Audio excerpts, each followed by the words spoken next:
Welcome to episode 9 of R&R Live and Life. Hi, my name is Rosemary. In this episode, Rick and I return to Castle Rock to complete an easy to moderate walk, a class 3, before moving on to the Stirling Ranges. The walk this morning took us along the edge of Kari and Mari Forest to a gentle rise with views of the Stirling Ranges. Dotted along the path were information panels about the local plants and animals, colonial history, and Noongar culture, before returning to the picnic area. We were unsuccessful in seeing any wedge-tailed eagles the area is known for, but did see the white-breasted robin. Such a cute little bird. From Castle Rock we made our way back along Parongarup Road to Chester Pass Road and on to the Stirling Ranges National Park. As we were early, we decided to drive further towards Borden, stopping in at the very small township of Amulup. Amulup was once the centre of the sandalwood trade, with sandalwood cutters working in the area from the mid-1800s, as well as pastoralists also establishing themselves in the area. Large tracts of land were further opened up for selection in 1928 as war service blocks of around 400 acres after World War One. But as the years progressed, these blocks have been consolidated into much larger mixed farming enterprises of cereal cropping and sheep grazing for both wool and meat production. A number of properties continue on from those early families. I was sad to see the decline of the Amulup service station that was built in 1954 to service the surrounding farming area, as the new Chester Path Road is further away than had previously been, and vehicles no longer need to stop for fuel. About halfway between Amulup and Borden, we decided to turn around and find a nice place to have lunch, which ended up beside the road, with majestic views of the Stirling Ranges. What a sight! With the changing weather, the colours were incredible. We certainly delighted in the scenery. However, the grain trucks that went past weren't as enjoyable. On our return towards the retreat, we had a better view of the Lily Dutch windmill, an authentic 16th century design ground sail mill, one of the largest traditional windmills ever built in Australia, beside an original Dakota DC-3 warplane that has been converted into accommodation. After we had parked Gidget, we drove to Bluff Knoll, one of Western Australia's highest peaks at 1,098 metres above sea level, with its near vertical face that was left when softer rocks at the base of the peak weathered away more rapidly than the upper layers, causing them to collapse. We would have liked to have climbed the 6.5 kilometre return hike up Bluff Knoll, a grade 4 hike, with a very steep path and numerous steps to negotiate, considered to be a challenging route, but it was quite windy and wet, and I didn't like either condition. A sign in the hut at the car park suggested that if the knoll was battered by wind and rain, its mood becomes cruel and indifferent, and when shrouded in clouds, the mountain is solemn and secretive. As Bluff Knoll was both, being battered by wind and light showers and shrouded in clouds, I thought my time was better spent enjoying the stunning scenery from the car park between showers, rather than trying to hike to the summit. Rick, on the other hand, walked down about 300 metres of the trail before returning to the car park.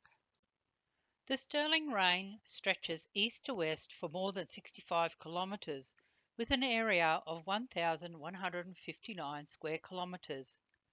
At 2,500 to 2,900 million years old, the bedrock of Stirling Range is composed of minerals, soil, sand, and the bones of tiny creatures that slowly drifted down through the shallow sea. After the sea receded, the layers of sediment were slowly compressed into layers of rock by the pressure created by their own weight. Massive forces created by the slow grinding of the Australian continent against Antarctica eventually caused the rocks to buckle and rise, resulting in the rock layers being thrust upwards to an impressive height. The ranges are renowned for producing unique, unusual, and spectacular cloud formations due to the vertical height and proximity to the south coast. We spent a couple of relaxing days in the Stirling Ranges before continuing back along Chester Pass Road to Wingellunup Road and a quick stop to check the plugs. From there, we followed the Calgon River past the historic Wingellunup homestead before joining the Albany Highway just outside of Mount Barker. What an incredible morning it had been with the changing weather conditions. Our only stop in Mount Barker was at the country bakery, as I had been looking forward to another delicious sausage roll. From Mount Barker, we continued along the Muir Highway past Cape Howie Winery, through the Denmark Catchment State Forest and Mount Lindesay National Park. The stunning orange flowering shrubs in the hollows caught my eye as we drove past. The drive through the hills was interesting. Nestled on the northern shores of the Wilson Inlet and along the banks of the Denmark River, Denmark is a pretty little town centred around timber country, with a rich diversity of landscapes, from the rugged coastline and beautiful beaches to the south and tall timber country in the hinterland.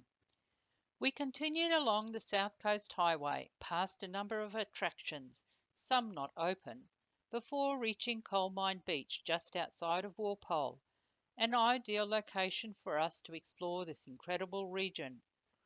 After we had parked Gidget in amongst the native trees at the caravan park, we took a stroll down to the calm waters of the Nornalup Inlet. It certainly was a tranquil and pristine location. The following day we journeyed into the Walpole Wilderness area, with its protected granite peaks, tall Kari and Tingle forests, extensive heathlands and river catchments. Our first stop today was to check out the giant tingle tree on Hilltop Road that winds through a very special red tingle and Kari forest. 2 kilometres along this one-way road, we stopped at a spectacular lookout overlooking the Franklin River, Nornalup Inlet and the Southern Ocean. Further along the road we came to the parking area of the giant tingle tree in Walpole Nornalup National Park. The 800-metre circuit walk leads down through the forest to the giant tingle tree, protected with a boardwalk at the base. Tingles are the largest girth eucalypts known in the world. There are 3 types of tingles: red, yellow and rates. Red tingle trees have very large trunks, sometimes up to 20 metres in circumference, and can grow to 75 metres tall. Yellow tingles grow to about 35 metres high, while the rates tingle to about 60 metres. These trees, especially the red tingle, only grow around Walpole between Deep River in the west and Bow River in the east, and within 10 kilometres of the coast, in an area of approximately 6,000 hectares.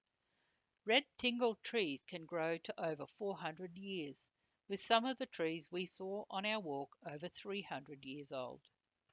We then made our way to Circular Pool, with its 2 viewing platforms overlooking the river and pools, with a 550-metre walk to the bottom of the pool. Circular Pool is a rock-channeled segment of the Franklin River. The name Circular Pool derives not from the shape of the 2 pools, but by the froth that is created by the falls, which shows the water currents. The currents of the pool flow in circles, creating moving circular patterns with the foam they create. The foam is a result of saponins, which is a class of chemical compounds found in the plants. The pools are known for its rapids, especially during winter, but we saw only tranquil pools. The reflections in the pool was amazing. I thought the day couldn't get any better, but I was wrong. Our next stop was at the Valley of the Giants and the Ancient Empires Walk, located just off the South Coast Highway between Walpole and Denmark.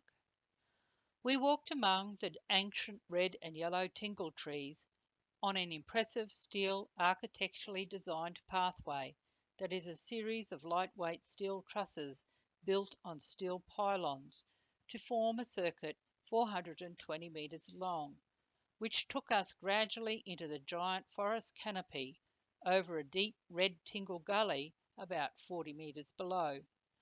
It was absolutely breathtaking as Rick and I stood at canopy height, among these ancient giants. The pathway through the tree tops was invigorating, not to mention scary, especially for those of us terrified of heights. But I am proud to say I made it, even if I had to hold on all the way up and around. Once back at the Wilderness Discovery Centre, we participated in the Ancient Empire's Walk that took us on a gradual stroll along broadwalks and pathways through majestic understory of this ancient tingle forest, past the feet and through some of these ancient unique red tingles. Tingle trees often have hollow bases that are caused by fire, which is a natural part of the environment in which they grow. The wood is strong, and even a relatively thin shelf will support the tree as long as part of the living layer immediately under the bark remains intact. The tree will reshoot and continue to grow. Grandma Tingle was so named because of her gnarled and wrinkled appearance. In the past, she was called the gatekeeper, as though she was keeping watch over the forest. This matriarch of the forest measures over 12 metres in circumference, 34 metres in height, and is estimated to be over 400 years old. The hollows in the tingles are created by a combination of fungal and insect attack, and then fire burning out the dead wood from the centre of the tree. The irregular bulges on the trunks of some of the tingle trees is caused by insects, mites, bacterial, or fungal attack. This damage initiates the production of plant growth hormones, and the tree forms a protective growth around the wound like a scab or a scar on a human skin. We returned to Gidget for lunch and to process some of what we had spent the morning enjoying. But our day was not finished. After lunch, we made our way into Walpole to check out the Foreshore Drive, but it was a little disappointing as we couldn't see Nornalup Inlet through the trees. So we drove down to Swarbrick Jetty with views of the Walpole Inlet. We spent time reading the very informative informational resource boards that shared some of the geography and wildlife information about the inlet. Our third day exploring Walpole saw Rick and I return along the South Coast Highway to Denmark. I am sad to say the sausage rolls were not up to Mount Barker standard, and I think I am now spoilt for choice. From Denmark, we made our way back towards Walpole to William Bay National Park, full of idyllically picturesque locations. It is said that the bay is one of the true natural wonders of Western Australia, with its windswept headlands, large low-lying granite outcrops, sheltered bays and inlets, glorious white sandy beaches with turquoise greenish-blue water that is picture postcard perfect. At the eastern end of William Bay National Park is Madfish Bay, that is a group of small beaches separated by natural rock outcrops. The stunning blue waters are somewhat sheltered by large rock reefs not far offshore. The turquoise waters were spectacular, with waves coming from two different directions. From Madfish Bay we made our way to Waterfall Beach, where a beautiful clear freshwater waterfall courses across the heathland and pours out over weathered rocks down onto the white sands of the beach. Once at the beach, it carved a channel to the sea. Coloured sands washed from the surrounding cliffs are deposited along the channel. It was stunning.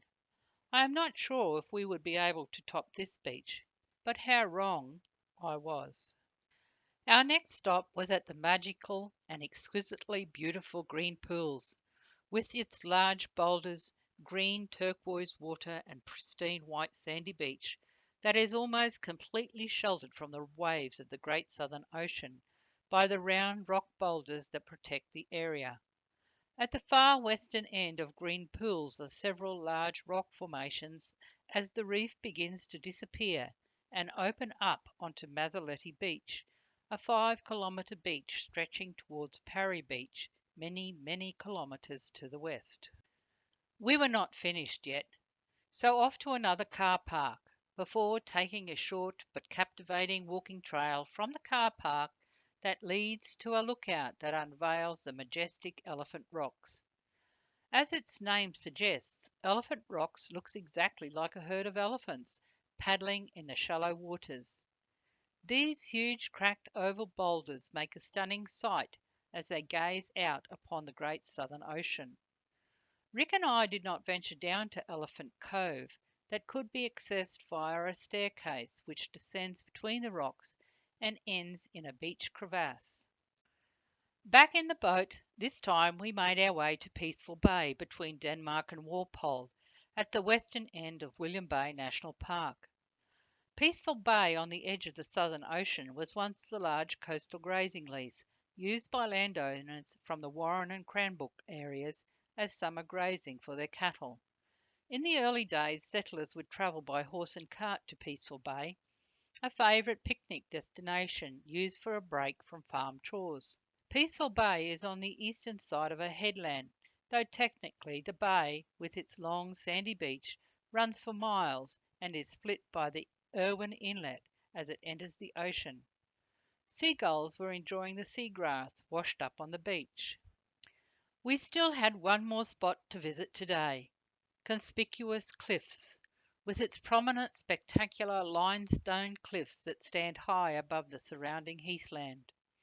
Rick and I took the walkway up to the clifftop lookout, which gave us spectacular views of the coastal heathlands featuring swamp paperbark and red flowering gums, while below we had a fantastic view of the beach, where fresh water feeds into the ocean. It was an amazing place, where the large surf crashed onto the pristine beach. Over the past couple of days, we have embarked on a journey that resulted in awe-inspiring natural beauty. We had seen a part of Western Australia that was surrounded by a striking natural backdrop of native woodland, full of tall, towering trees, crystal clear rock pools and rolling green hills, green farmland, and the rugged south coast, with its stunning beaches, bays, and inlets. While today we have journeyed to spectacular places with picturesque turquoise waters of the great Southern Ocean, unspoiled white sandy beaches, sweeping sea cliffs, and amazing heathlands. What an incredible few days we had had in the Walpole area. As we made our way back to Coal Mine Beach and Gidget, we deliberated on what we had each seen. I really can't put into words just how spectacular this part of Western Australia has been.